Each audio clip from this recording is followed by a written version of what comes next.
મારો કાર્યક્રમ હતો 22 વર્ષ પહેલાં બેંગ્લોર.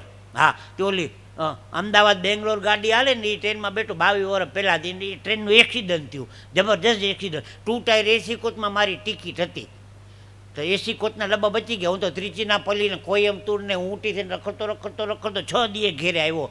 રાજી થઈ ગયો, કલાકાર રાજી થઈ જાય. જીતુભાઈ આવી ગયા, છોકરો ખંભાઈ ચાલી જાય, પપ્પા આવી ગયા. ઘેરે જઈને બેલ વગાડો, મારા પત્નીએ દરવાજો ખોલ્યો, આવી ગયા. મેં કહું આવી ગયા. મને કે છાપું વાંચો. મેં કહ્યું મોતના મોઢામાંથી પાછો આવ્યો જ, થકોડો ખાવા દે, નાવા દે, ભગવાનની પૂજા કરવા દે, ખાવા દે, પછી છાપા ખોલીએ. ભેગા મારી કરો, છાપું વાંચો. મેં શું છે છાપામાં, તું વાંચ નહીં? મને કે અમદાવાદ બેંગ્લોર ગાડીનું એક્સિડન્ટ થયું ને, એમાં જેટલા મરી ગયા ને એના પરિવારને સરકારે 2 લાખ રૂપિયા આપ્યા. તમે શું ધોયેલ મુરન જેમ પાછા આવી આવ્યા? અને આદમી ઘેરે હોય કાંઈ નહીં, 2 લાખ રૂપિયા જોતા હતા.